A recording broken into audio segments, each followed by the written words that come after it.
Hello everyone, আসসালামু আলাইকুম। Welcome back to my another video. তো আজকে আপনাদের সাথে শেয়ার করব কিভাবে কাঁঠালের বিচি শুটকি দিয়ে লতি রান্না করি। তো প্রথমে লতিগুলো কেটে ভালোভাবে ধুয়ে হালকা হলুদ দিয়ে আমি একটু ভাপ তুলে নিয়েছি।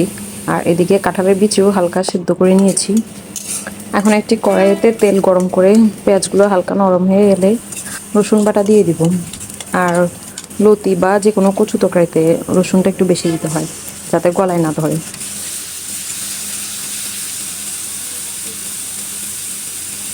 1-2 মিনিট আমি একটু রসুনটা ভেজে নিচ্ছি যাতে কাঁচা গন্ধটা চলে যায়। রসুনটা হালকা ভেজে এখন আমি টমেটো দিয়ে দিচ্ছি। এখন টমেটোটা একটু ভেজে নেব।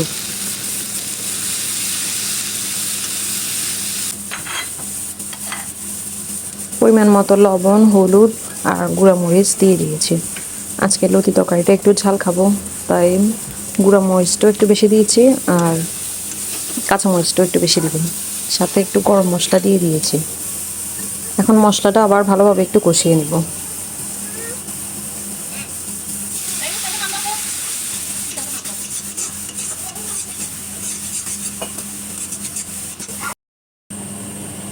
পাঁচ ছয়টা কাঁচামরিচ আর 3টা বড় শুটকি নিয়ে নিয়েছি। আর এটা ছিল সিঁদুর শুটকি। আর এদিকে মশলাটা ভালোভাবে কষাচ্ছি আমি একটু সময় নিয়ে। এই পর্যায়ে একটু পানি দিয়ে দিব। 5 মিনিট পর এই যে টমেটোগুলো একটু নরম হয়ে এলে শুটকি দিয়ে দিব।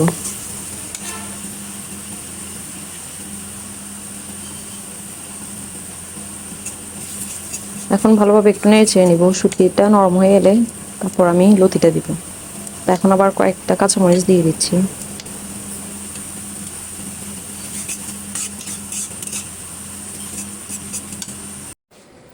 এদিকে মশলা কষানোর পরে কাঁঠালের বিচিগুলো দিয়ে দিব। যেহেতু কাঁঠালের বিচিগুলো আগে থেকে সেদ্ধ করা ছিল, তাই খুব বেশি একটা সময় লাগবে না।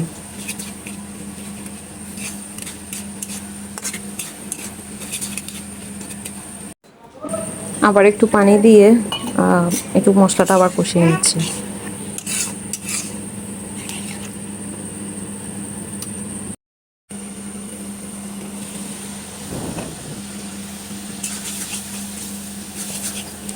জাস্ট হালকা একটু মশলার সাথে মিশিয়ে আমি লতিগুলো দিয়ে দিব।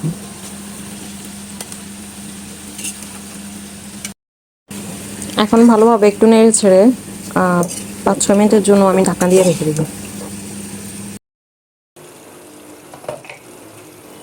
এই যে লতিটা একদম সিদ্ধ হয়ে গিয়েছে। এখন পানি শুকানো পর্যন্ত অপেক্ষা করব। আর ঢাকনা না দিয়ে অনবরত একটু নাড়াচাড়া করব।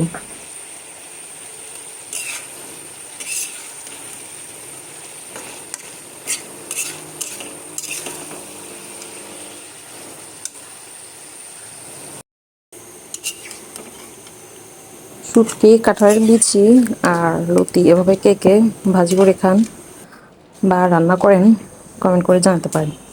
এখন আমি একটি বাটিতে এটা একটু ঢেলে নিয়েছি। এরকম ধোয়া ওঠা লতি ভাজি আর গরম ভাত অসাধারণ লাগে। আমার আজকের ভিডিও যদি আপনাদের ভালো লেগে থাকে অবশ্যই সাপোর্ট করবেন। তো আজকের মতো বিদায়, দেখা হবে নেক্সট কোনো ভিডিওতে। আল্লাহ হাফেজ।